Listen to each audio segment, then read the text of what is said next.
I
want you folks to play these 3 games from the NLA. Daily pick 3 cash flow and play with. You will be supporting sports and culture, nation building and our future.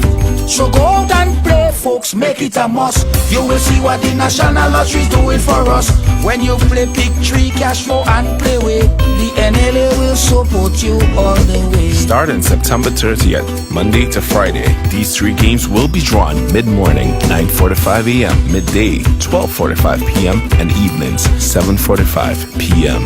The National Lotteries, supporting sports, culture, and nation building. Sunday money day.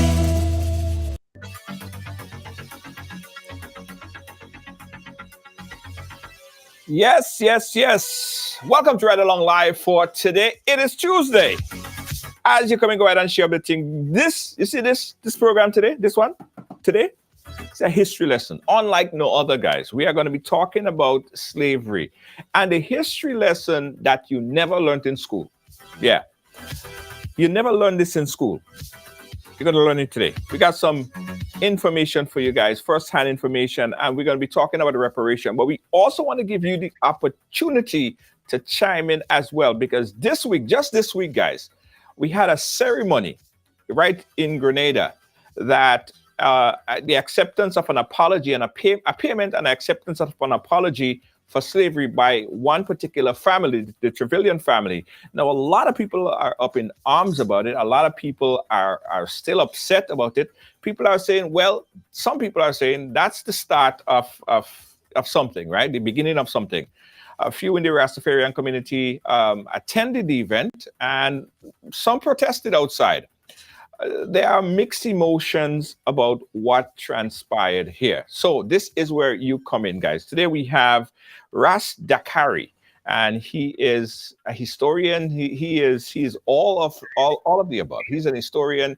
He is going to tell us about reparation, what reparation mean, and what this event meant to him. So a lot to digest, a lot to discuss. So everybody go ahead and share the program. I must also say, guys, that Facebook have some kind of problems. I don't know what's wrong with Facebook. Facebook has not been sending out notification lately. So it's very hard, very difficult for some people to watch the program when they don't get notification. So that's why I want you guys to help us out. Probably this will last for another week. I don't know. There's some kind of shadow blocking going on. So what I want you guys to do is share the program for me. Veronica, Philip, Adana, Lyndon, everybody share the program. I've actually shared the program a few times. I'm gonna do the same in a few groups as well, because you shouldn't be watching nothing else right now. I mean, if you know someone that's someplace else watching something else, they need to stop that. Come right here and learn about this thing that you never learned in school. Participate in this conversation. Trust me, it will change your life. Good evening to you, Gordon Boney. How you doing, my friend? Thank you so much. And always Thanks for being a supporter of this platform over the years. We really appreciate you. Glenda, thank you so much. Share, share, share, guys. Share. Thank you so much, Glenda, for sharing. Good night to you, Hetz, George. We appreciate you. Nice, nice, nice. Everybody share. As soon as you share, I want you to say, I share. Adana, big up yourself. Thank you so much. As soon as you share, I want you to say, I share. It's important. It is very important. Thank you so much. Thank you so much. Philippa, I see you as well. Let me share to another group. All right, guys. Everybody else who didn't catch from here, they'll have to watch it from the beginning all over again. All right. But guys, seriously, we're having a problem with Facebook and this notification. It's really been a problem over this past couple of weeks. It's very challenging getting the word out to some of our viewers when they have not been getting any notification. So when the program started, right, you guys saw this clip playing in the foreground, right? This, ladies and gentlemen, is a actual video that I captured while I was in the Cape Coast in Ghana, right? This actually, while I stood on the castle, the slave castle, as it was called, still called, and looked out at this particular site. Now, this site is, you could say, the part of where the ships was sent out through and into the ocean, right? So this is very historical content.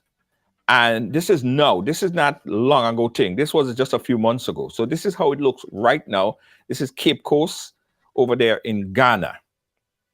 Take a look, guys. You probably want to take a screenshot of it because it's a very historical shot. A lot of people have not got a chance to witness this particular site, but you're getting a chance to see it right now. It's very historic, and it looks like ancient times, but it's really not. It is now. It is right now. And this is how it looks of the Cape Coast of Ghana.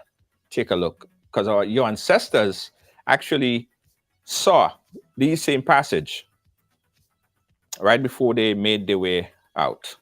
They were forced out, right? Good content, guys. I really had a good time there in Ghana. All right, so let's bring on, let's bring on my friend, the historian himself, Ras Dakarie. Is it Ras Dakarie or Ras Dakarie? Make sure I'm saying it. Okay, Dakarie. Okay, all right, my brother. Listen, Ras, I thank you so much for taking the time out to give us this history lesson on why reparation, what is reparation, and history of our ancestors, right? I was showing this clip earlier of the Cape Coast there and showing the outlook of it. How historic is this site from your recollection of history? First of all, Brother John, let me say thank you very much for having me on your platform. And I want to say a pleasant good evening to all your audience. And it's a pleasure for me to speak to my fellow descendants of slaves. So when I see that screenshot, that's one of the sites, my brother, but they have a few more sites that is not as popular, you know. But we were robbed from the east, the west, and the south. Yes. We were robbed all over. You know what I'm saying? The Belgium took a piece, the Germans took a piece, the French, the British, you know. I mean, it was like a field day, and it's still a field day. You know, and it's gut-wrenching. And, you know, I really want to compliment you for enlightening our people because, you know, we are confused, we are miseducated, and we are dejected people. Because when you defile one's humanity and you take away the culture, a man without his culture is like a ship without a rudder. It's going to just drift in the ocean. And we are drifting right now as a people. So thank you very much for enlightening your populace and all your audience, and I hope they really share this because this is very important. Absolutely, absolutely, absolutely. Well, the history of our ancestors have really never been taught to us, really. I remember going to school in St. Andrew's Anglican Primary School when I learned of the Nina, the Pinta, and the Santa Maria. I know about all of Christopher Columbus ships. I know about all of Christopher Columbus and the time he came 1498. All of this stuff was taught to us in school. But what was never really taught to us is our ancestors and the slave trade that brought us into this region, right? Why was these critical, crucial, important information not transmitted to us as kids in school? It's very simple. You cannot take someone from the habitat and bring them in a strange habitat, right? Take away their language, take away their culture, take away strip them of the spiritualism, force them to work, force them to reproduce, to create slaves. I mean, you do all of that. Then you get a next thing. You don't want them to read. You didn't even want them to communicate. So what they did, they make sure they scatter us all about. So your brother could have been, in Timbuktu, and you could have been in Alaska, and they move us around so we can't communicate.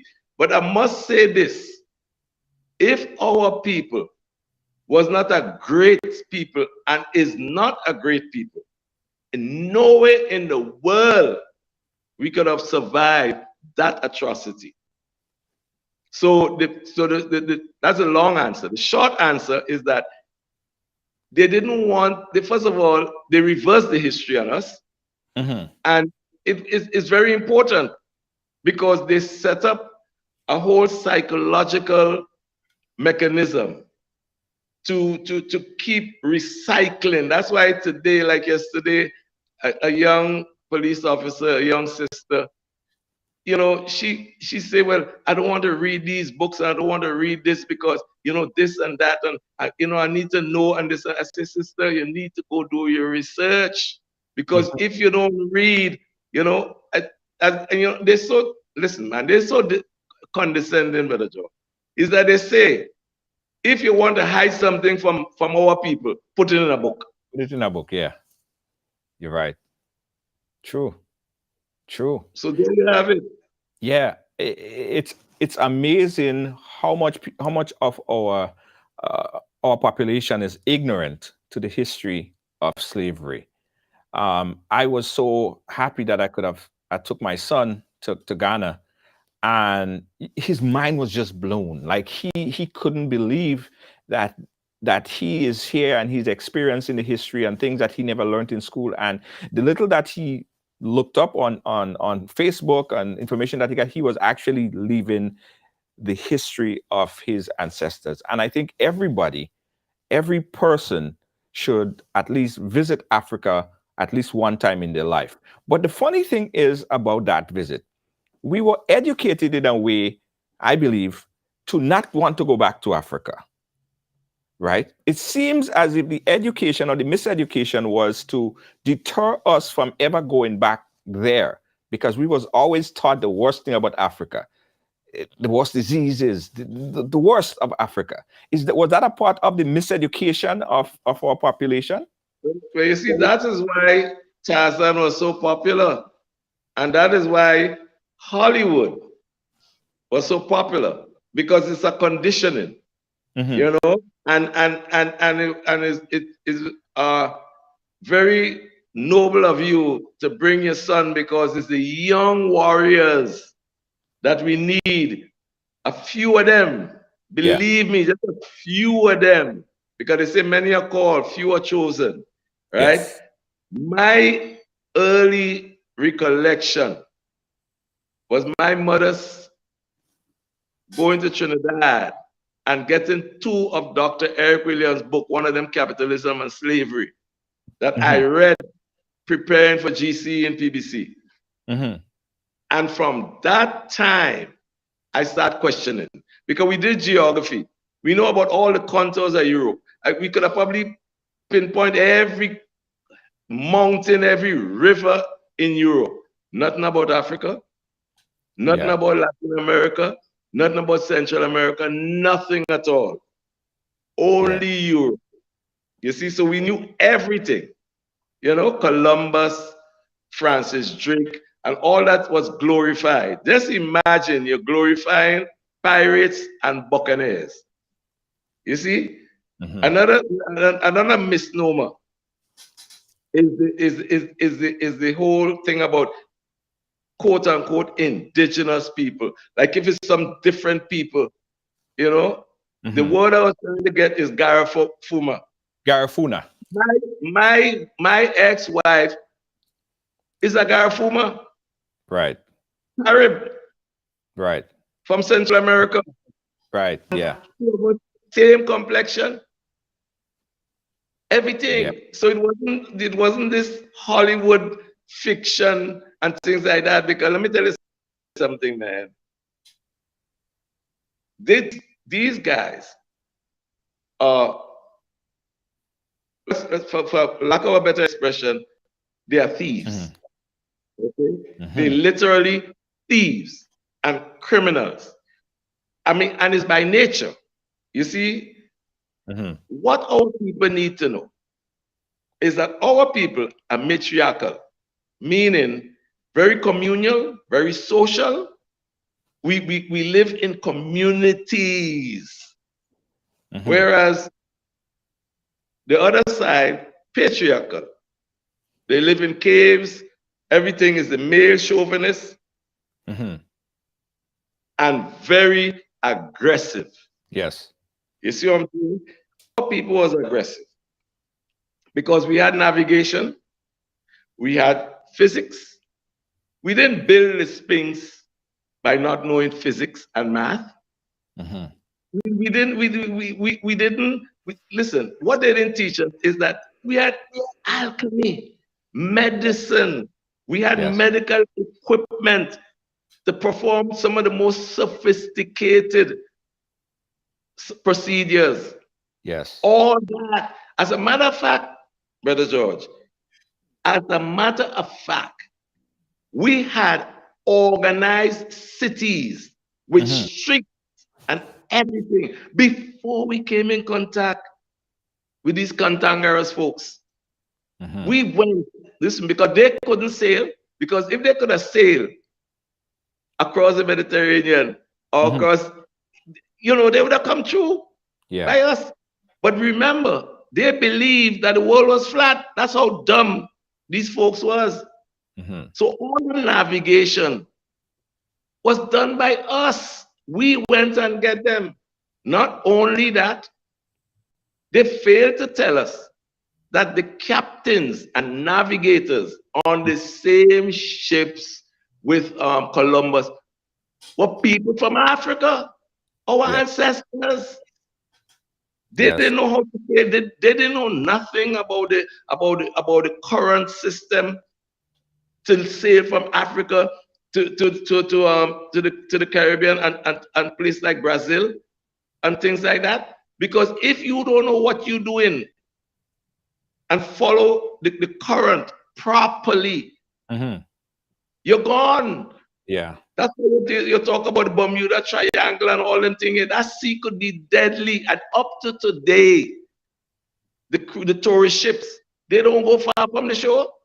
They stay on the shoreline, because if you don't know what you're doing and you don't know how the 5 or 6 different current patterns, you're lost at sea. Yes. And only people knew that. Yes. So this is something we need to know, brother.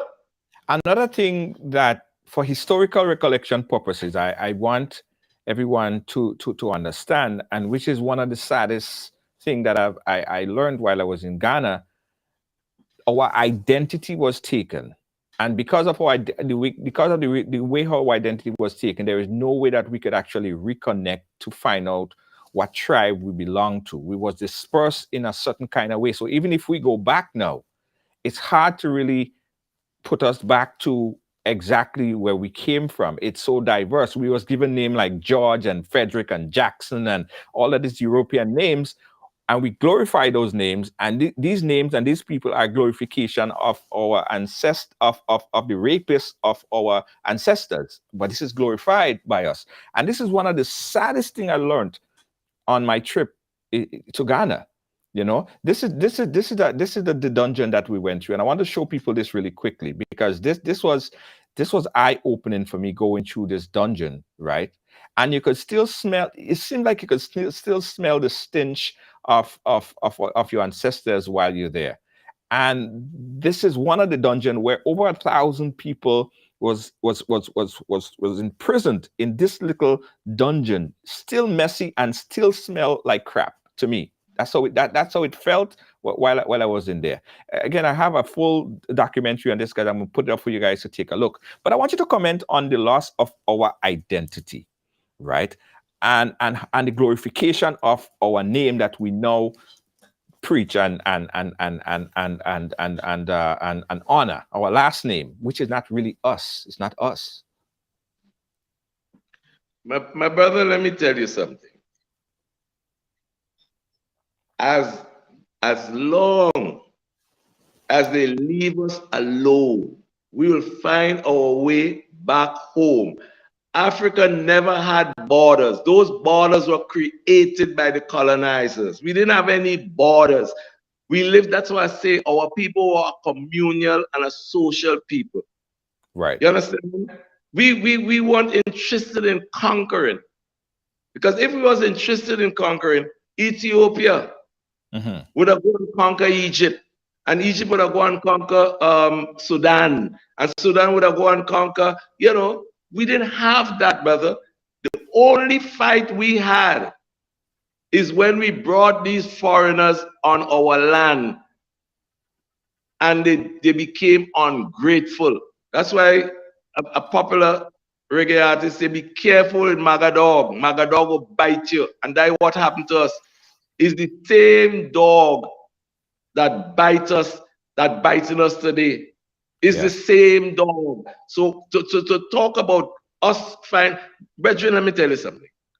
Africa is a weakling. Okay? You have a few economic blocks. Look those guys in the French-speaking place. They run France out of there. They run Belgium out. You understand? They're running these guys out. They're taking us out, but that's warfare. Yeah. Some to die for some to live. So it's no problem with that. But if you notice, they have some African leaders that have backbone, and they come in because, you know, they cannot listen. If these guys, the whole thing about it is to eliminate us, take everything. But then again, now, they can't do that. Because look at it, the more they kill us, the more we multiply. It's nature.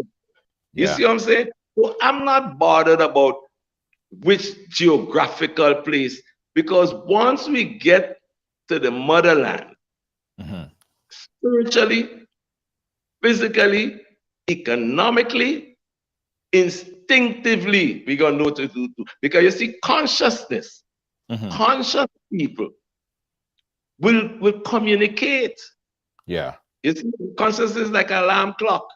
People wake up at different times. So, you know, I kind of, you know, I don't rush people to become conscious, you know, and there's no, well, I'm more conscious than you and this and all them kind of foolishness. That is sideshow. The main thing this year, we got nations to build. Yes. You see, because Africa is a bunch of nations. Yeah. And we have nations to build. So what they have to do is to give us the funds, because the funds was ill-gotten.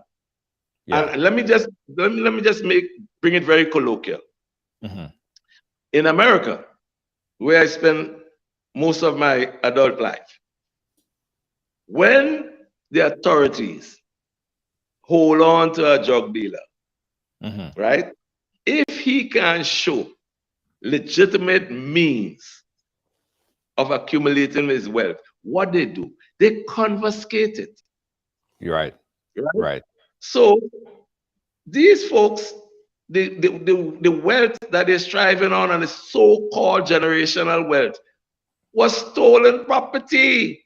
Right. Well, So it's supposed to be I want to gradually get to that. I want to gradually get to that. I want to gradually get to that because we still don't quite understand from a Orange. hold on. Let me. You have a I think we got a caller. I think we got a caller. Let me take that call and then I'll come back to the question. Caller, you live? Right along.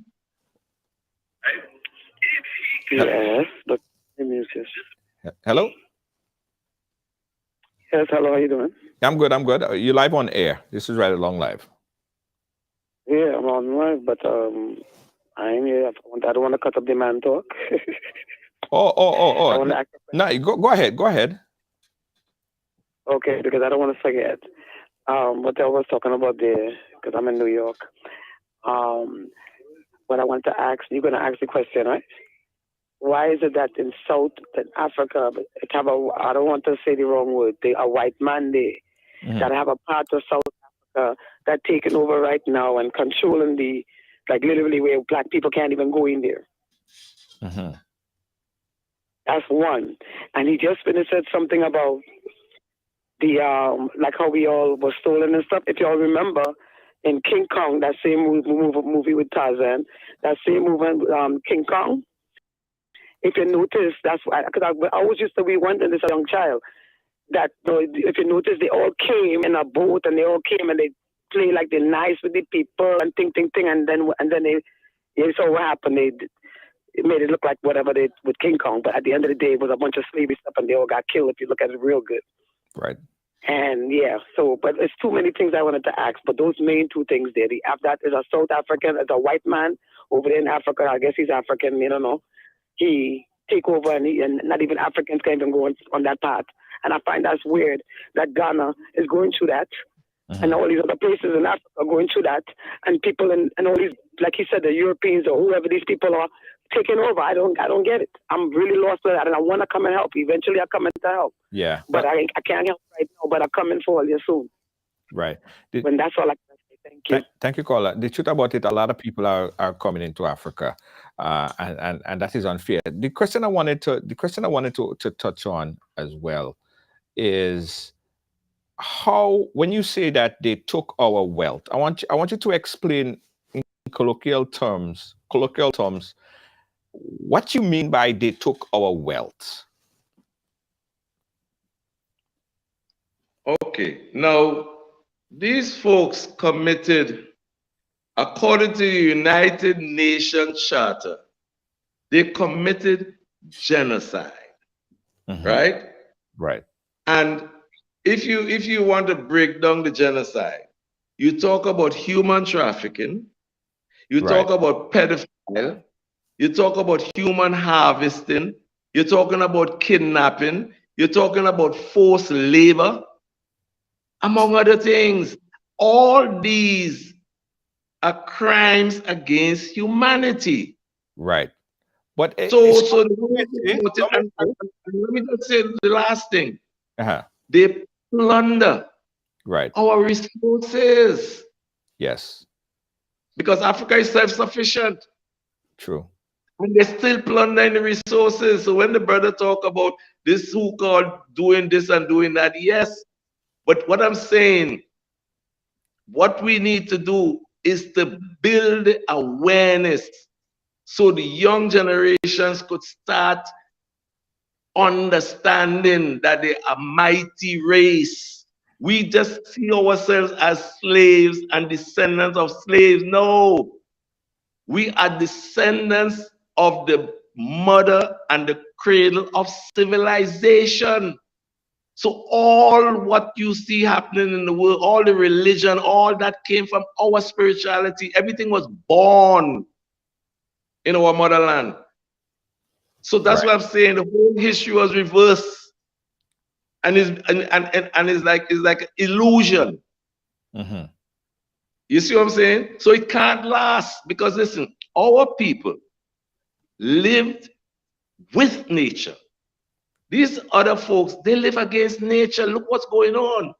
Let's just fast forward to today. The two of them out there in the caucus, they have a disagreement. Two cousins or two brother children, right?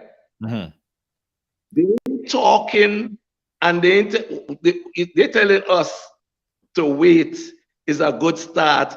Okay, just cool yourself. Your time coming, this and that. How these guys settling the difference? Bomb flying all over the place. They even talking nuclear war. That's how that's what these people know. These people only know war. You think, and listen to me.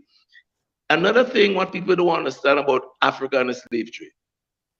The people that was stolen from Africa were young people. Mostly, yes. Because only the young people could have made that middle passage. Yes. Young people. Even in America, the indigenous people they met here and in the Caribbean were young people. You see what I'm saying? So it was child labor. So it's a whole lot of list of crime. And all these things have a cost. That's why they say reparation is restoration, repair, and restitution.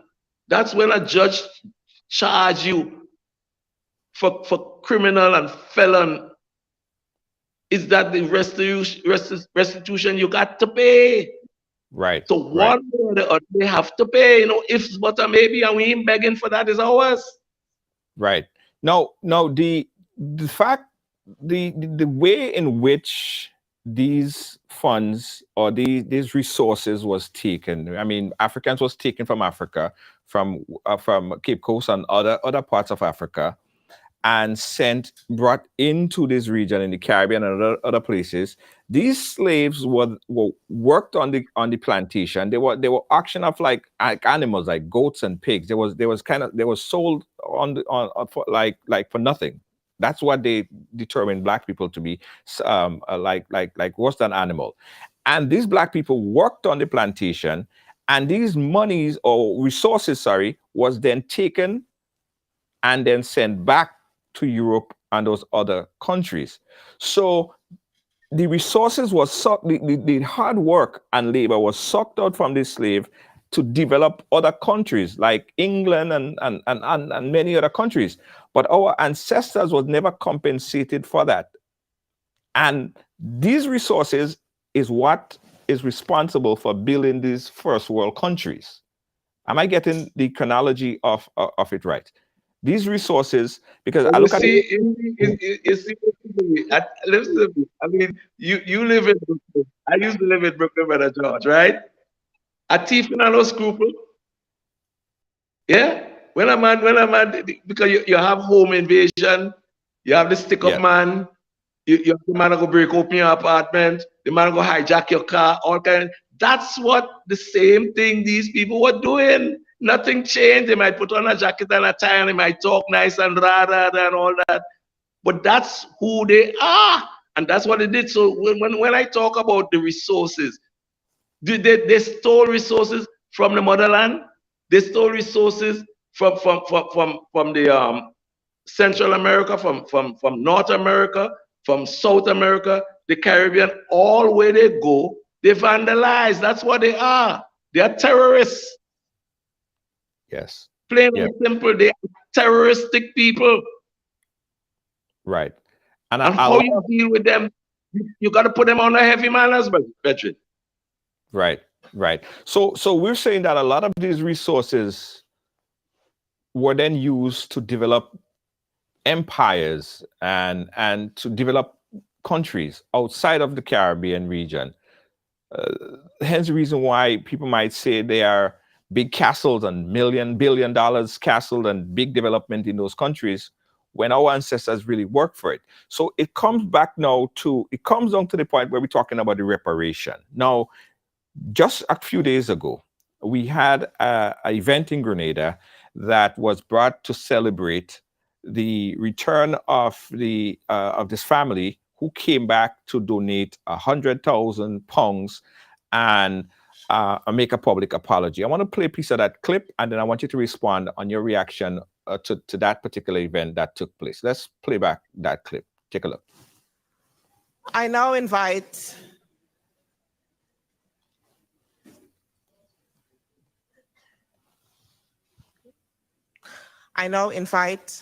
Laura Trevelyan to the podium. Laura has been a journalist for the last 30 years, and she is here with her family to make a formal apology on behalf of her family. Laura.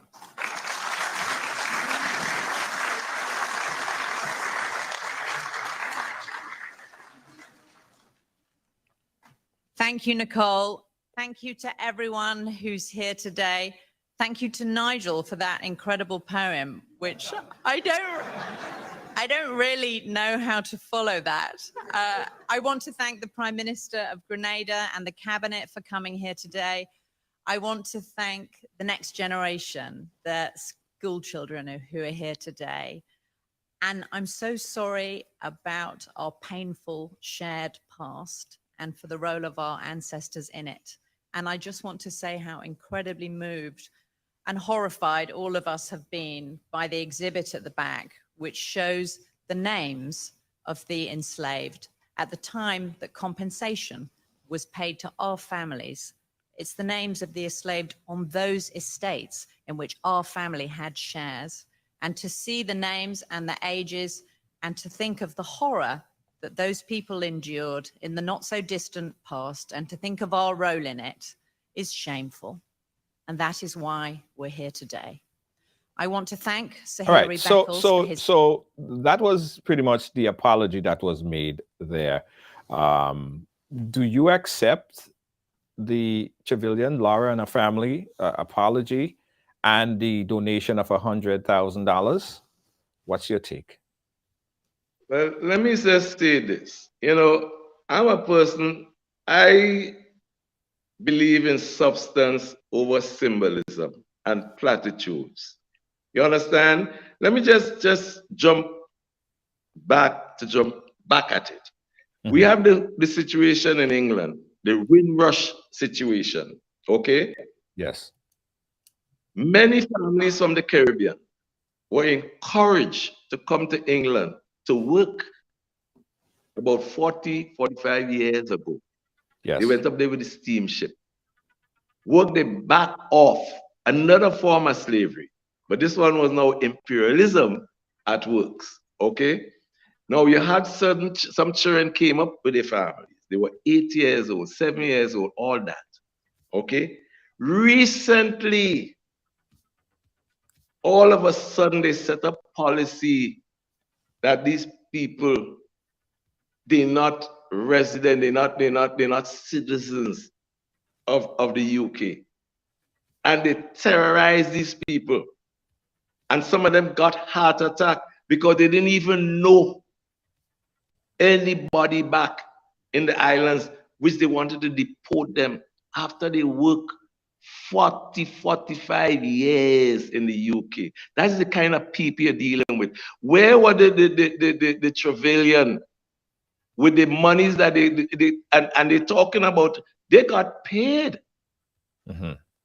for the loss of the slaves, you know, and the equivalent was in the today money would be millions, close to billions, you know, all of them. As a matter of fact, only recently England finished payout reparation to these plantation owners. Only recently. You see, why they didn't, they have all this money, all this generational wealth, okay? Because they are aristocrats, you know. They are aristocrats. Why they didn't get some legal defense to help these poor people that they feel so sorry about this and that, and it's the same the selling of slaves. So you see the hypocrisy in it. Let me tell you another thing that really galled me with the audacity of these folks. They came down to Grenada. Remember, she's a journalist with BBC. BBC is a British company that get funding from the British government. Okay? Yeah. No, she's a journalist. Okay? She come to Grenada to make a puppy show and do a documentary. Okay? Now, as far as I know, if you have a documentary, somebody had to own the copyright on the documentary. Now, if the documentary have to be used, say like they have you have a cable channel, right? You're because you have ads on your platform. So if Right. they send that documentary to you, you have to pay them a licensing fee. And not only that, PRS in England collecting royalties. So they're collecting licensing fee and royalties from the journal. What Grenada getting out of it? The £100,000 is a joke. And listen to the fallacy of this thing.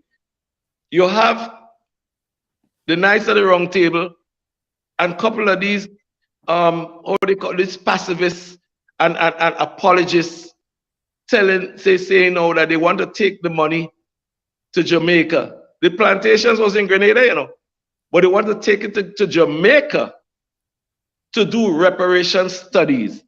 Now, brother, what reparation studies about? The history is there. But they did say that What the £100,000. They did say that the £100,000, and let me just make this clarification right here. It was £100,000. I saw someone made. Yeah, it wasn't £100 million. It was £100,000. No, £100,000. Yes, exactly. Yeah. And yeah. that's supposed to go for reparation research. What kind of a But did they say that the money, did they say that the money could be used in condescending? Huh? Right. Didn't they say that the monies could be used in What Grenada? is it? Didn't they say that the monies could be used in Grenada for whatever purpose? Listen, they wishy-washy with this thing. They wishy-washy with this thing. Eh? Every time you hear a news item about that money, it's different. It come like a basketball. It going in this hoop, it going in that hoop, it passed to this part, it passed to this one, all over. You understand? The last thing I hear is that they're going to make up their mind what they're going to do with it. Brethren, that is what they call tomfoolery to the max. And I implore Grenadians, don't drink the Kool-Aid. Because that's what Jim Jones gave them people in Guyana, and look what happened to them. Right. Don't drink it. It's poison. Plain and simple. Let me ask you this, because people are saying, okay, I owe no apology. Let me ask you this. People are saying that at least the Trevelyan took the initial initiative to say, okay, well, they would offer this up as a start, right? The Trevelyan is not completely responsible, and that's what other popular opinions are. They're not completely responsible for slavery per se. Their family owned X amount of plantations. They benefited from it, and at this point, single-handedly, she could do $100,000 in the first instant. Isn't that somehow to be applauded and say, okay, well, at least you start, at least somebody start? Brother, listen to me. From my experience, and I've been around a little time, right? I've been around a little time. You cannot trust these people, because if you want to take, just look at all the broken promises that have been done for centuries upon centuries on our people. Look at the broken promises. You understand? They're trying to just look at the documentary. The documentary is a commercial product. You see what people don't understand? This whole situation with slavery, it was a business, it was about politics, it was about religion. Yes. You understand what I'm saying? Yes. It was about all combined. So they're trying to cherry pick the Trevelyan family as opposed to the other family and this family. Listen, I ain't partaking in that. That is a side show. That is a side show. You understand? And it's all a show, because years ago, they got millions in settlement. What is £100,000 compared to the million? Why? Listen, if they were genuine, If they were genuine, it's 40 of them that say they sign this letter. 40 of them. So it's a big family and might have much more than them. And they all rich off of the illegal thing. You know why 6 plantations, boss? And over 1,000 slaves? You know, you could equate that in finance? Right. If they're serious, listen to me, you know what I would have liked? If they say they would have built 2 hospitals, furnish it, and pay 5 years for the staff, and build about 3 factories, furnish it, and pay 5 years for the staff. You understand? And build 2 universities and about 10 primary schools, and furnish it and pay the staff for 5 years. That is a start. I will accept that. This little 100,000 foolishness, that's just a gimmick. And whoever, listen to me, I have no problem with who want to accept that, you know. But you see, I represent my ancestors, and my ancestors is me. And I don't want that. That means nothing to me. That is tomfoolery, trickery. That's what they're good at. Because you know what happened? They're keeping us divided. And that is the whole goal of this thing, to keep us divided and keep us dumbed down, brethren. Well, listen, it's no doubt, guys, and I want to make this clear, it's no doubt that slavery was very profitable. It was, in fact, a business. Slavery was a very profitable business to the slave owners. It's no doubt about it. It's also no doubt that a lot of empires and first world countries was built on the backs of slaves. There's no doubt about that. But here is the question that everyone is asking, because as you said earlier, if someone broke into your house and they take your TV and they take your remote control and your bed, they cannot come back and tell you, well, I know I took your TV, your remote control, your bed and your fridge and everything, but I'll just give you back the remote. It's not on them to tell you what you're getting back. Once it belongs to you, it belongs to you. But here is the assessment. I don't know if that assessment was done.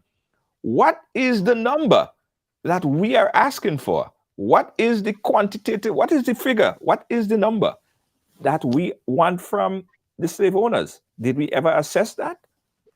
Listen, there ain't nothing to assess, brethren. There's nothing to assess. Let me tell you something. Whatever the black nations need, not just want, what they need to create their independence, it's about liberation, boss. You see, if you have religion, right, and the religion can't liberate you, then it's phony. If you have education and it can't liberate you, it's phony. You see what I'm saying? So let's just say Grenada, for instance. You hear what I tell you? If these family was serious, let me tell you something. Let's just keep it with the 40 of them. Say it's 40 of them, right? Did they file for bankruptcy? Did they lose the money? The money, they have money creating interest. First of all, they falsified the figure that they got as slave owners because they thought people don't want to research. You understand? The quantum that is owed us as a people is in the trillion, and if they have figures past trillion, is that. So nothing is too much to give us, because what we want is total liberation, not this Mickey Mouse independence where we still have to bow down to the queen and the king and all this foolishness. Brethren, that's not to go. Yeah, but that is a whole total other conversation. Someone is saying something on the live here. The person is saying, let me see if I could pull up exactly what the person said. They said something to the effect, black nations still have, okay, now, something to the effect that those people didn't have to give us anything. They really didn't have to give us back anything. The Trevelyan family, we should be thankful that they even offer £100,000. Your take. Are you there? Ras, are you there? Ras, are you hearing me? Okay. Are you hearing me? Hi, guys. Brother, listen to me. That is the problem. I'm here. You hearing me? Yeah, I'm hearing you. Go ahead. You hear me? Yeah. Yes, I'm here. I'm hearing you. You hearing me? Yes, I'm hearing you. Go right ahead. Yeah. Yes, I'm hearing you fine. Go ahead. Go ahead. You're not hearing me. Well, it's not on your side because I'm hearing good. Yeah, no, go ahead. Go ahead. I was asking about the post that someone made. They said that. No. Huh? Yeah, I'm here. I was You asking. hearing me? Hold on. I think that there is Okay. Brother, listen to me. This is what we're talking about. This is what we're talking about the myth. This is what we're talking about the miseducation. That's why earlier in the conversation. Yes, that's what I'm answering to. That's what I'm answering to. That's what I'm answering to. I'm saying this is what I was alluding to earlier.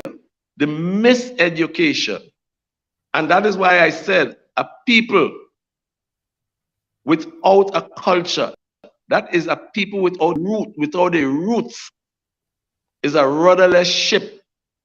So these people that are talking with this platitude and this gratitude is because they miseducation and they miseducated and they misinformed. You understand what I'm saying? These people didn't do us no favor. And again, when I talk about the documentary, they capitalize and they keep capitalizing because remember, their thing is about power and domination. So don't get it twisted. Don't get it twisted. These people ain't giving nothing. Let me tell you something. We have to take it because that's what they do. They take. They don't give nothing. It's all about business. And it's a shame that we have people even today have the audacity to say it's a start. A start of what? So tell me something. What Marcus Garvey was talking, Marcus Garvey was in 1900, early 1900. We're in 2023. What Marcus Garvey was talking about, what Dr. Eric Williams was talking about, what George Padmore was talking about. Let's come closer. What he was talking about? What start, brethren? This struggle continues. We fighting for liberation because we still brainwash and according to Brother Bob, we still suffering from mental slavery. That's why we feel so inferior because we see ourselves as slaves, hung by the neck and scarred by the back, and our women raped and all that thing. That's how we see ourselves. We see ourselves as a mighty people that could stand up. And the fact that we survive all of this and still here in the face. So let's get it right. Yeah. Let's get it right. We're ready, Ras. We got no apology, and I'm not accepting that foolishness. Come again. You see what I'm telling you? If you see us all the millions you have, and it's 40 of y'all, give us 3 hospitals, well-equipped hospitals. Give us 3 universities. Give us 10 primary schools. Give us about 5 or 10 factories, all equipped, and pay for the workers and everything. Then you start talking. That is a start. Let's take a measly little one. That's an insult, brethren. I don't care who say what. It's an insult. Okay, Ras, let's take a quick call. We have a caller on the line. Let's take this call right now. Caller line, where are you calling us from? Yes, Bridget, calling from London, England. Yeah, go ahead. See? Go ahead. Hello, I like this reasoning that we have here. Yes. I really love it. Yes. And I would like to make a few points. Well, apart from the Bridget, I talk about the reparation and they give you some university and hospital and them kind of thing. I think we need to aim higher than that because some people are trying to put a figure on this reparation thing. I say, how we could put a figure on it? Who gonna get the money? How it gonna benefit us directly? I think what will be reasonable is for them to open up their economy and their resources to us African people in the diaspora, the Africans who born in the West. For example, we should be able to access their healthcare services, their education, everything that their people have access to. We should be able to access them things because not only did they take us from Africa and bring us across here, so a lot of us black people leave and come fighting in the militaries. See? And with them try to kick you out, for example, a lot of these, so much people come from the Caribbean and come fight war in England. And yet, black people from the Caribbean can't come to England as they feel like. They might get kicked out. You have to get visa, forget a job, or go to school and them kind of thing. So I think it will be fair as part of the reparation package to open their economy to us. We can come and go to school, benefit from university, healthcare, and everything like that, and work freely. I can't find that. See? And then come now we talk about Africa. And you see, one of the biggest problems we black people have now, because me, a brother come earlier and talk about how some white people can't go to certain parts of Africa where black people can't go. Well, apart from the brainwashing and all them things, people go through educationally and all kind of way you put it. And one of the biggest problems we have now is religion, you know. Because most black people still wait for Jesus to come save them, you know. Black people don't want to save themselves. Black people are waiting for Jesus to come save them. Black people, I tell you, take them silver and gold, all them want Jesus in them soul, and a one set of foolishness. You know? So, and then we have a set of puppet, so-called sellout leaders. For example, a lot of people revere Nelson Mandela. The Nelson Mandela who them give we. Now the one who been rise up and been attack a whole heap of things and say I go nationalize the mines and the banks. Because by the time Nelson come out of prison, when he say he gonna nationalize mines and Margaret Thatcher and them put him for sit down and say, wait, you talk about? You can't do them things. He was changed. Right. But them tell them, they give we Nelson Mandela as a hero, and Nelson come out and vilify his wife, divorce his wife, and them have peace and reconciliation and all kind of thing, and come and talk one sort of thing. And then they never teach us our leaders like Thomas Sankara.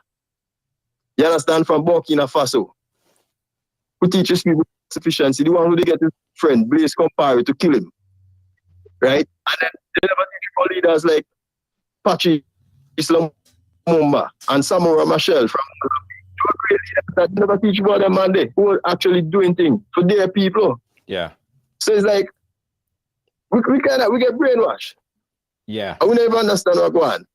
You know? And back when this reparation thing is like, for example, them talk about Hitler killed 10 million Jews. Well, Virgin, Leopold of Belgium killed many more millions of Africans in the Congo. Right?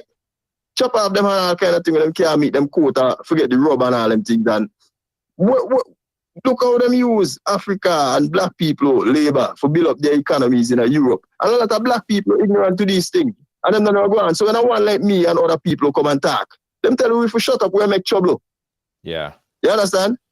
So this is one of the biggest problems we have, man. We need to re-educate ourselves. And me like this reason here so much. If you give me a chance, we'll step here and talk one sort of thing. So me don't leave it here for now, man. Yeah, man. Thank you so much. Respect. Thank you so much for your input. It's true about the brainwash. The brainwash, the miseducation, it was a means to divide and conquer. It's very, very evident. I witnessed it myself while I was in Ghana. Divide and conquer was the name of the game in slavery, because it make a lot of people, us, afraid to even go back to Africa. We don't want to go back because we're scared of Africa, from what we was taught. Let's take this one last call, and then I'll come back to you to respond to that, Ras. Caller live, where are you calling us from? Hello, I'm calling from Brooklyn, New York.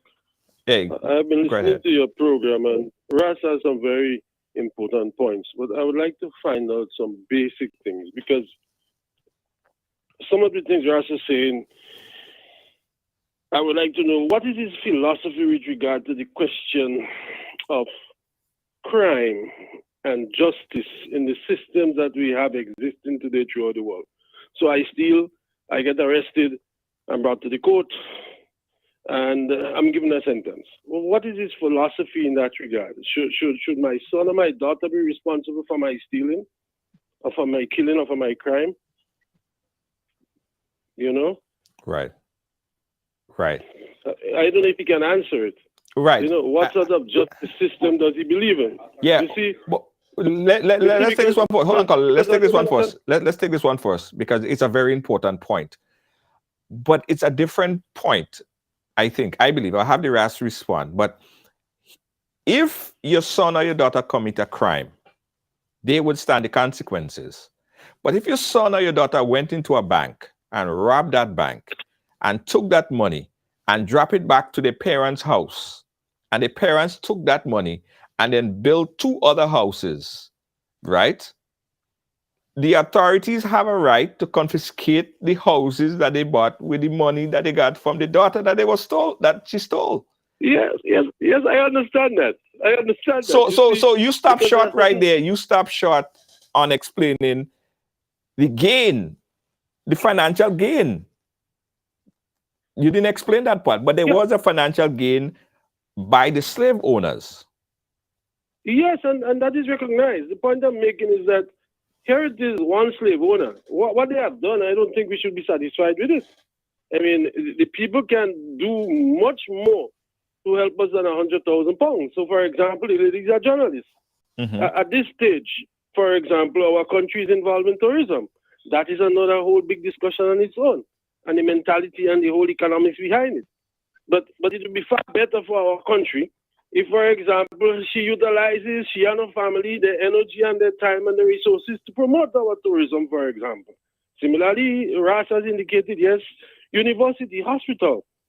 The fundamental point I think we need to look at here is what we as a people are asking for. Because at this stage, they have said, okay, $100,000, £100,000. But what are we asking for? Right. What are we looking for? And that is where we have a problem with our people. We don't know what we want so that we can make ourselves independent. Right. And okay. that is where I have a problem. I have the Ras respond. Ras, you heard his position on it. Yeah, well, you know, I respect all ideas, and as I said, you see, consciousness. You're either conscious or you're unconscious. You can't be between conscious and unconscious. And consciousness is like an alarm clock. People wake up at different times. So you know, it's just for me, I've been awoken in my early teens, and my whole life have been about revolution. You understand what I'm saying? No, I understand the struggle. I understand the miseducation. I understand the confusion. But I'm not mixing up apple and oranges. True. You understand? A crime have been committed, which the United Nations term to be crime against humanity. That's a major crime. When that crime referred to what happened with the Holocaust, Israel got reparation, and even today they get reparation. They say Germany, for instance, was the instigator of World War I and World War II. The West went and devastated Germany. Even them got restoration. They say Vietnam is communism and this and that. America went bomb up the place. They got restitution. Cambodia, the same thing. Laos, the same thing. You understand what I'm saying? Everybody get reparation. Because these guys, everywhere they go and plunder, they end up restoring. The only people that ain't getting restoration is us. And for those who say, we don't know what we want, it's a big joke. Everybody wants liberation. And to be liberated means you have to be free. You can't be dominated. Because when you have one race inferior or superior to the other, is war, brethren. There's no kind of joke with this. So you can't kind of cherry pick and say we don't know what we want. Of course we know what we want. We lived through the worst horror. And we still are wrong. You say we don't know what we want? We want what everybody wants. Freedom. You see what I'm saying? And as I was making reference, you know, about what I will even call a small gesture with the universities and the hospital and all that, I didn't mean that to quantify it. You can't quantify the cost of reparation. How could you quantify the genocide of a people, the plundering of a people, Not just the people, the physical people, but their resources. And up to today, you're still doing the same thing. You're miseducating them. You're not teaching them about their royalty and their greatness. You're still trying to teach, you could talk down to them. Because that's all these people know. These people, they know nothing else. So whether they're Stravolian, or branch, or tree, or whatever, you know what I'm saying? They all head in the same bag because they did this thing as a business, and they had the political machinery behind it. They had the religion machinery behind it. This is no joke business, brethren. And you're telling me one of the audacity to say now in 2023, black people don't know what they want? Are you kidding me?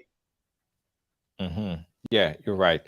I go back to the analogy that I made earlier. If someone break into your house and they steal your TV and your remote and your computer and your fridge and your remote, they don't get the option to choose what they're giving you back.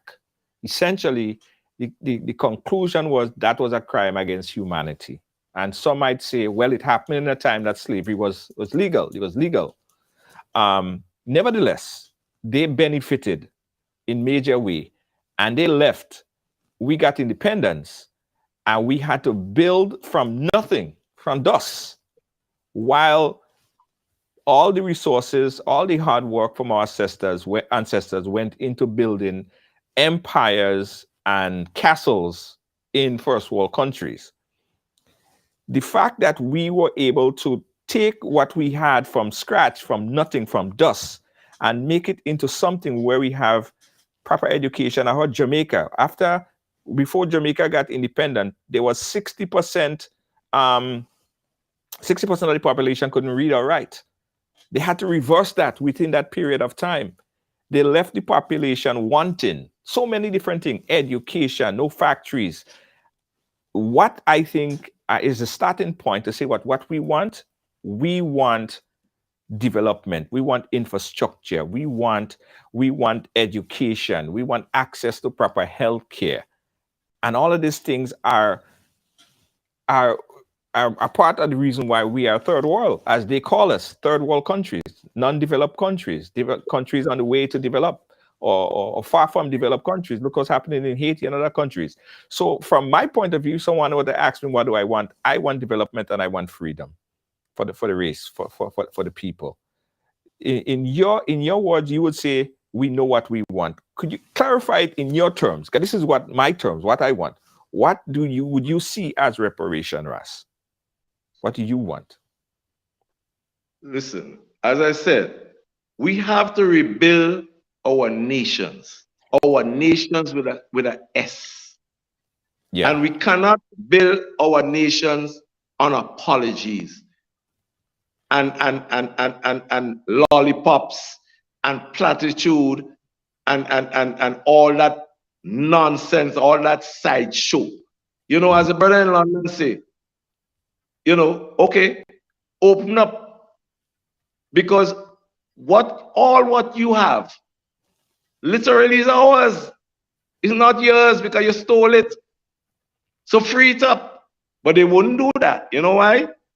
The egos won't help it, because it is in their nature to control and dominate. That's what they're about.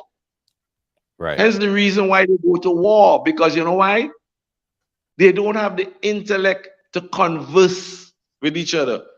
And look at how they're at each other's throats. So black people have to watch at what they do and not what they say. We can even tie up with what they say, but watch what they do. You understand? And when we talk about independent, we're not independent. We still swear allegiance to the monarchy.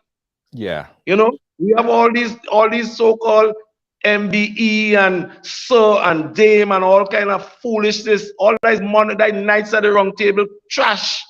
Right. We have to repel all of that. I remember recently in Jamaica, they had a No, go ahead. Finish your thought. Go ahead. Yeah, Go ahead. in Jamaica they had some kind of like a emblem with somebody have their foot on a black man's neck, and they storm out of that and they repel that. Give up the sir and the MBE and the dame and all that. Show that shit back up in England. What's wrong with them? In this modern day, and you telling me, listen to me, ain't nobody handpicking my leadership. My leadership had to come out of struggle. Simple. Because if you're in struggle, you ain't gonna know nothing. So all these so-called learned friends and all these so-called religious friends and all these things, more power to them. But they represent me. Yeah. One of the problems that we have in the Caribbean is our constitution that was adopted, that was given to us, that was handed to us, right? And that is probably one of the source of the problem that keep us in that kind of even mental slavery and economical slavery. That constitution that was handed to us from England basically said to change elements of this constitution, you need a 2/3 majority, 67%, very, very difficult, right? You need to go to the people and get 67% in a referendum, right? And we all know that no individual political party garner the full support of that majority. One political party might have 58% at most, at best, 47% at best or so. So it means that to come together or to make any legitimate change, because you and I know that this was attempted before, where we attempted to change the Privy Council as the final court and make it a court of the one in St. Lucia. And that didn't happen because the people could not amass a 67% of the total votes to change the Constitution. So wouldn't you agree that the Constitution that was handed into us, that was given to us, that we adapted, is part of the process that's keeping us enslaved today?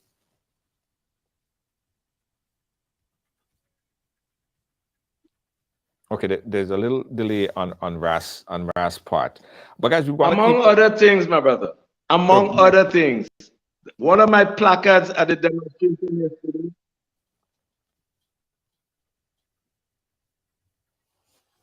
Yeah, what I'm saying, one of the placards I had, right, was divide and rule is over substance over symbolism. You see what I'm saying? These guys, first of all, look at all these Caribbean islands, right? Dr. Eric Williams have a book, Capitalism and Slavery. Let me know if that is in the school curriculum for history anywhere in the Caribbean. I might be wrong, I don't know. But I know my mother had to a friend of ours as a publisher in Trinidad, took these two books. And look how long Dr. Eric Williams wrote that book. You see? Another thing, the trick bag with these folks is that they set policies conveniently so they could stay in charge. Even in America, every time the black man make a left, they jam him on the right. He moved to the right, they jam him on the left.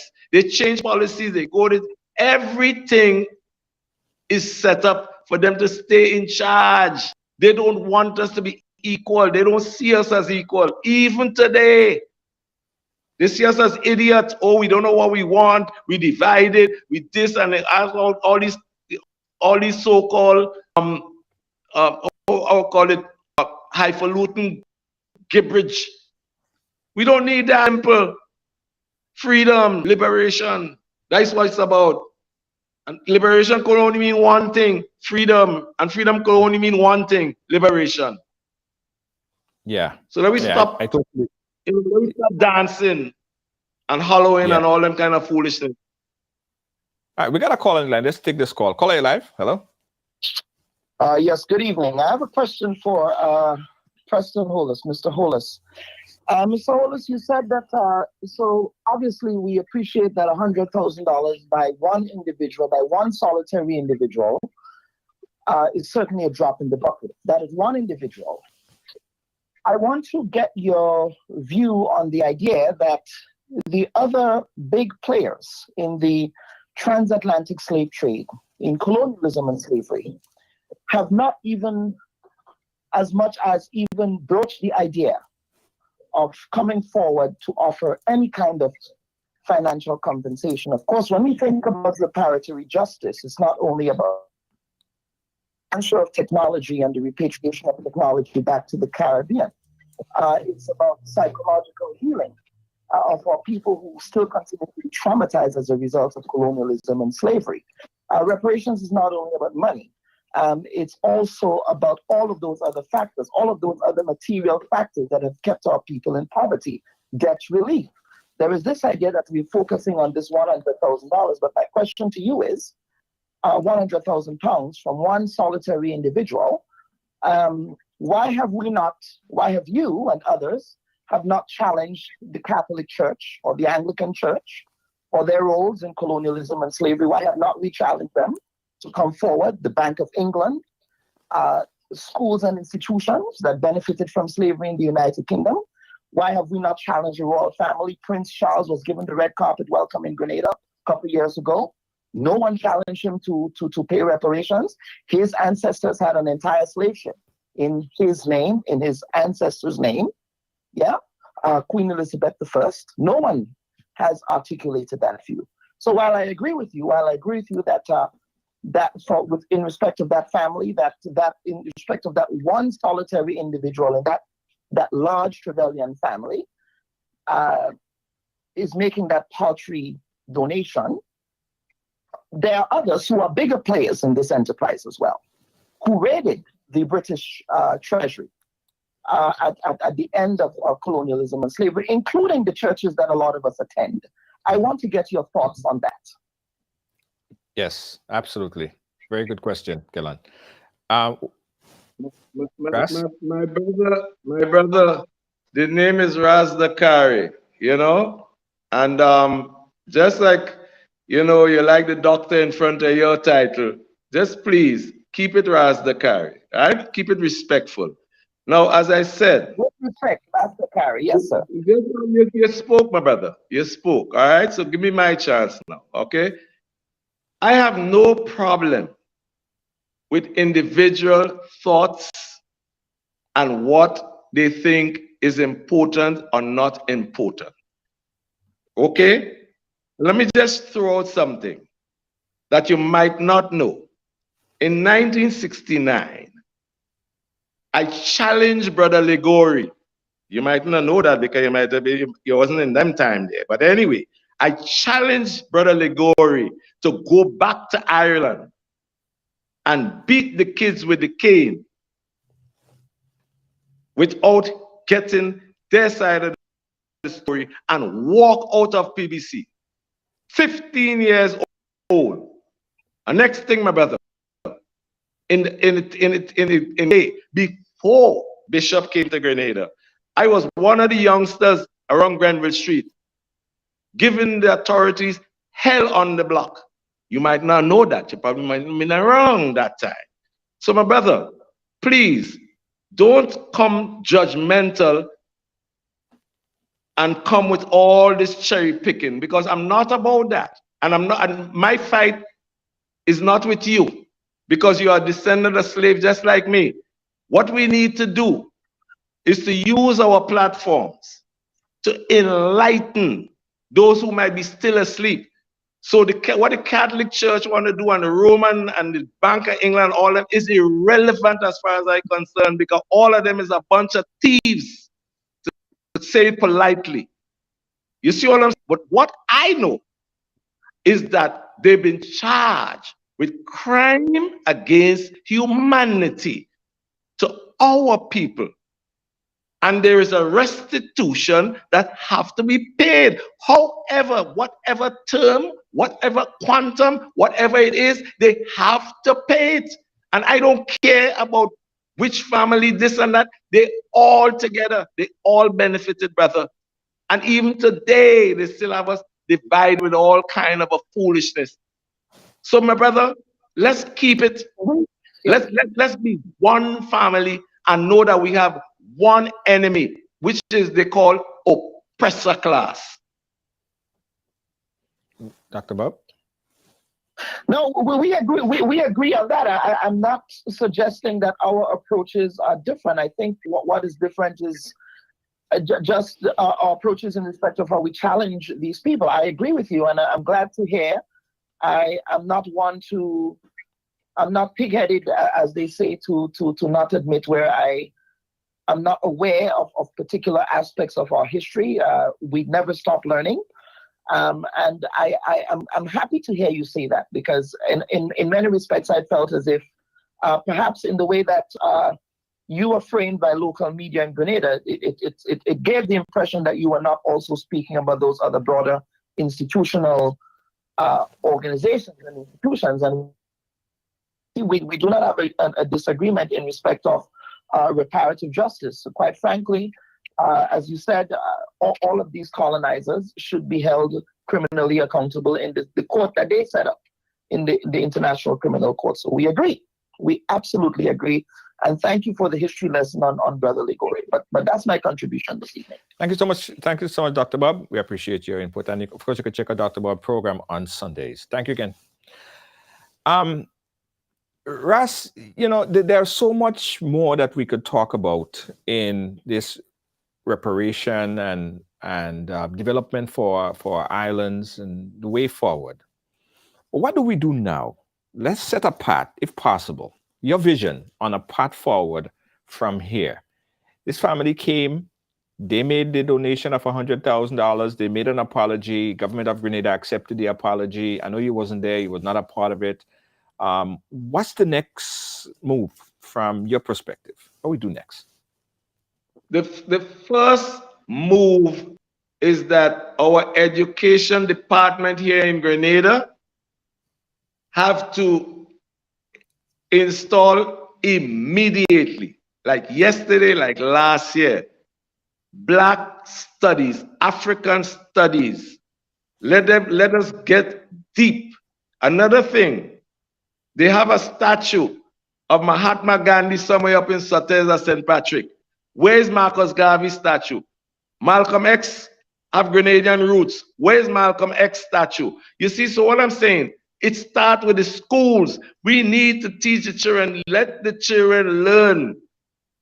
Bring Dr. Eric Williams' books in the school curriculum and any other people, because I could remember going to Sweden with WIPO, that's the World Intellectual Property Organization. They sent me around because copyright and intellectual property was one of my forte. They sent me there, and when I went up to Sweden, downstairs, 4 stories down, I went in one section of the library and never knew they had so many books about my people, written by my people, and all that. They have all that hidden from us. So what they got to do is to pull off the mask.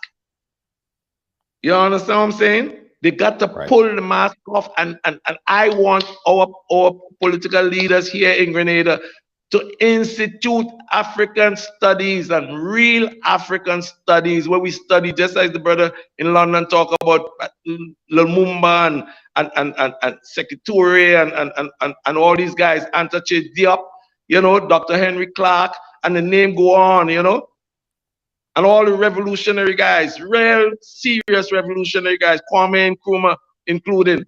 Well, the head of it have to be Marcus Garvey. And if we as people study the works of Marcus Garvey, that is a blueprint for liberation.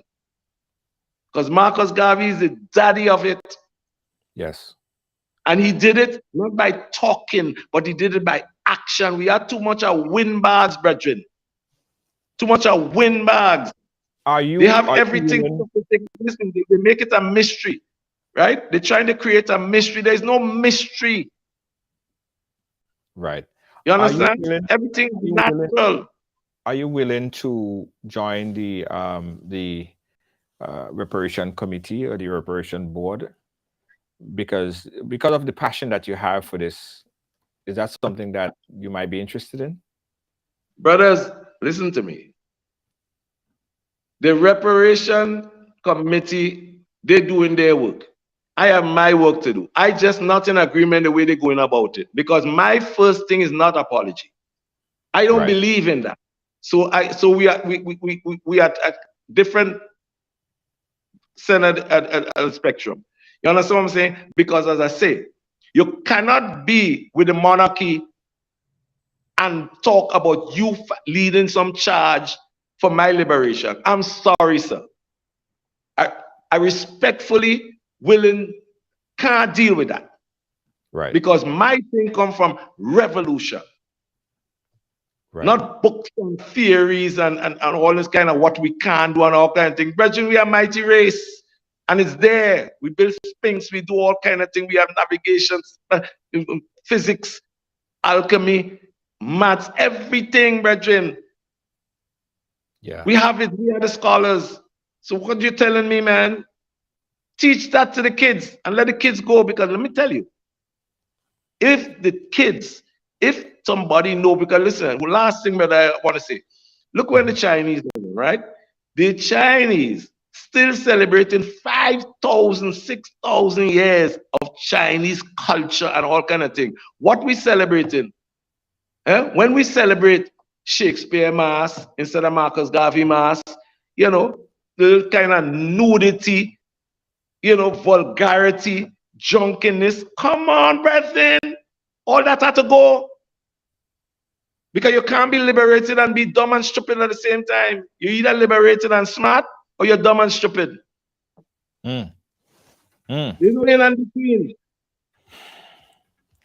Everyone say that, you know, they love your passion for this, and it's probably be very useful in the way forward, charting this direction, this path for reparation.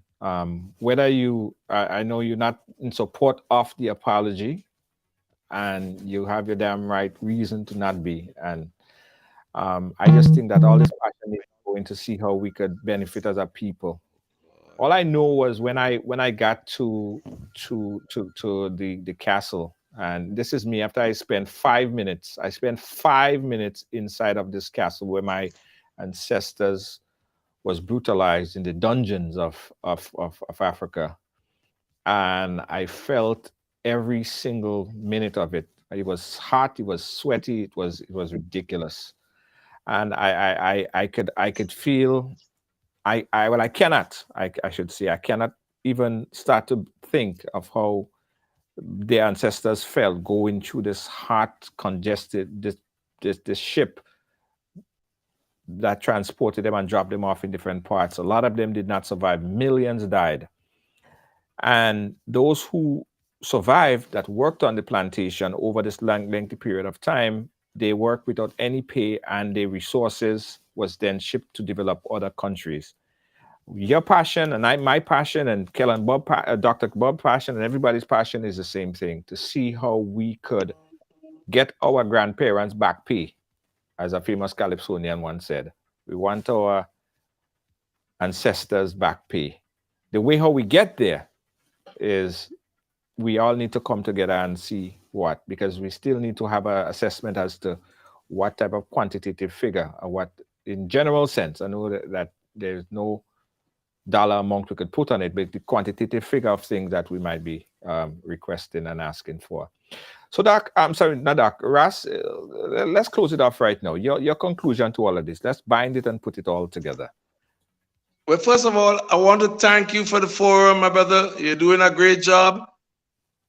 All the people who have their blogs and all that, what I need for them to do is to do the research, bring it out to the people, because only when a person is enlightened that they feel they get rid of that inferiority complex. Right now, most of our people have an inferiority complex of who they are.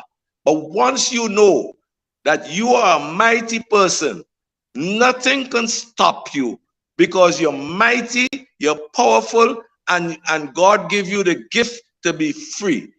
Yes. So you're not a slave. So you have to forget about this slavery, forget about all this thing, and just deal with liberation. When you're liberated, you will find your way, because it's the light that shines from the power of knowledge is what sets you free. Thank you so much. Thank you so much, Ras. We really appreciate you, and we're gonna do this again. You know, we have to do this again. We have to do this anytime, my brother. That's my job. Thank you so much. Appreciate it. You're welcome. Yes, guys. So that was very, very, you know, passionate Ras Dakarie. You know, it's funny. And I remember while I was in Ghana, and I had to meet with someone, and the miseducation or the divide and conquer education that was taught is that the folks in Ghana, the folks in Africa, they really don't trust us. And that's because they were taught not like we are somehow not to be believed, not to be trusted, not to even form any relations with. And somehow I realized, based on my engagement with my families and friends, we were taught not to go back to Africa. And as I said earlier, that was all a plan to divide and conquer. They don't trust us and we don't go back there. But could you imagine the strength that we'll have if we were to come together as one force? Yeah? If that barrier were to be broken. From that perspective, I just wanted to share that unity is strength, right? I know a lot of people met with someone over a few weekends ago, and she was saying, she's not African. Don't tell me nothing about Africa. I'm not from Africa. You don't even understand the history of our ancestors and why she is in fact African.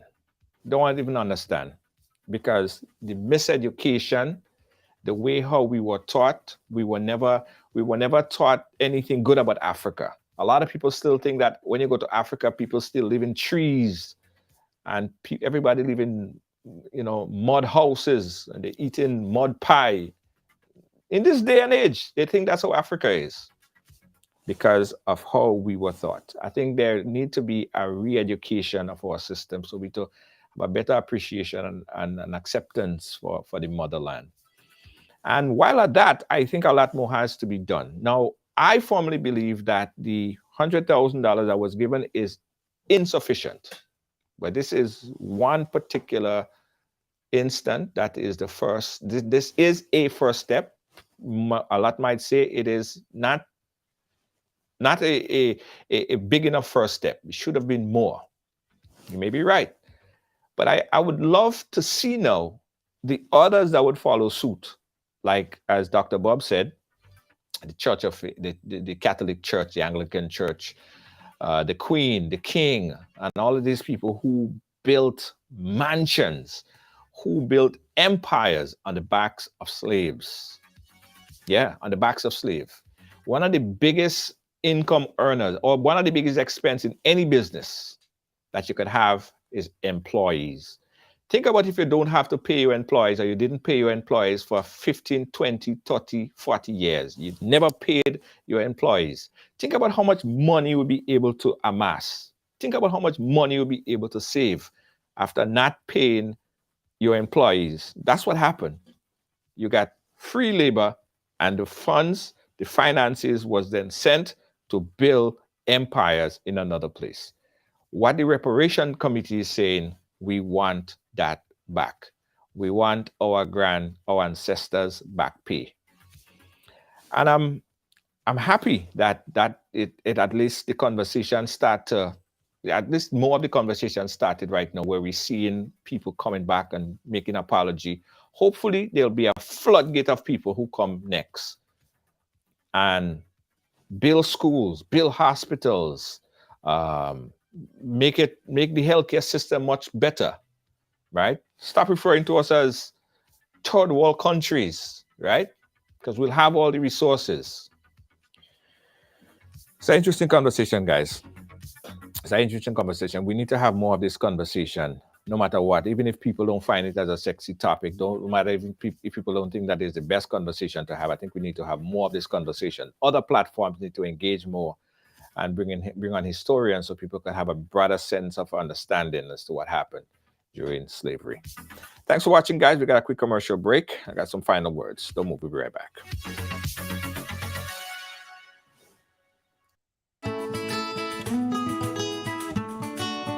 Do you know, when you play the games of the National Lotteries Authority, you are supporting sports, culture, and nation building in Grenada, Carriacou, and Petit-Martinique?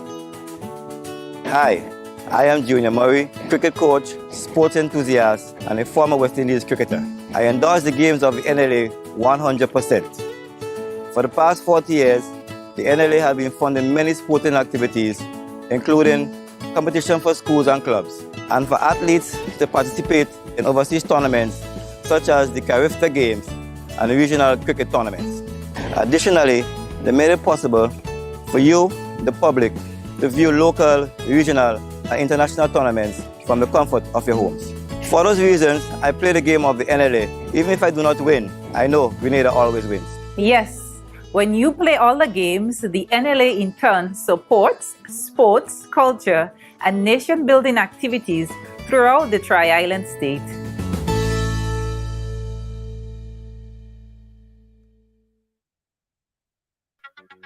And we do encourage you guys to play the game of the NLA. Even if you don't win, you are supporting nation building. Get your tickets. The jackpot, the lottery jackpot is $338,000. Keep in set of money, guys. Play the game of the NLA and you're supporting sports, culture, and nation building. Saturday, March 18th, it's time to report for duty as New Face Promotion presents Revo Dance 19. Do you know what it means to have a revolution? Revo Dance 19. Here I come with love and nothing. All taking place at 178 Newport Street, Brooklyn, New York. Get your $40 tickets now. More at the door. For ticket info, contact 347-304-5453. And you must be 21 and over. Music by Exterminator Sound. Live from Canada. From New York, Joe Bailey. Silence, No Apology, DJ Synergy, and DJ Hot Stepper. Table and bottle package is available. Dress code Army Green or camouflage. A special prize for the best dress, male or female. And listen, when you buy your ticket early, you can win a return ticket with JetBlue to Grenada in the month of May and June 2023. It's Revo Dance 19, Saturday, March 18, 178 Newport Street.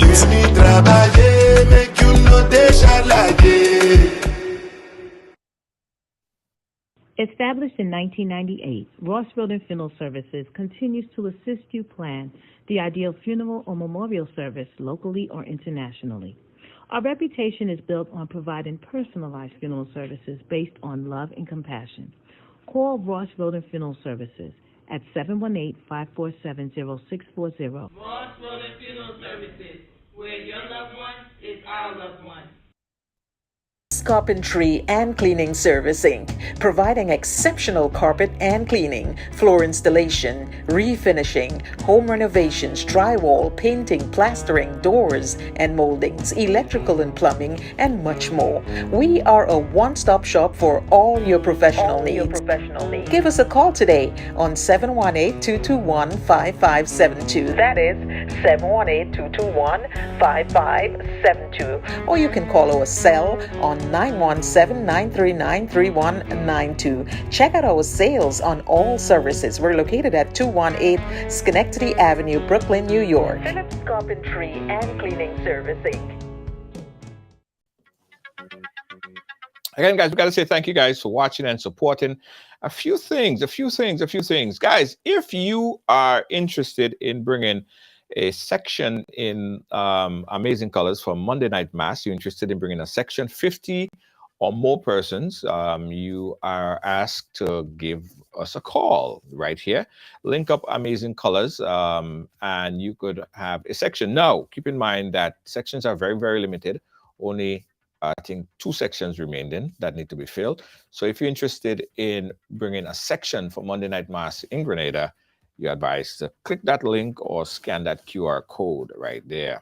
Spice Mass launch. Yes, Spice Mass launch is April 20th, 2023. That's in New York. That's in Grenada.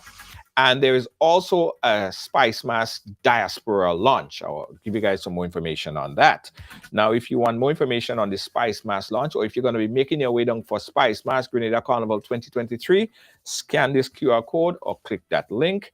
And I can't tell you enough about our trip to Dubai. Yeah, we're going to Dubai. Click that link for more information how you could be on your way with us right along to Dubai. Thank you guys for watching. Catch you guys again mañana. Tomorrow. Good night.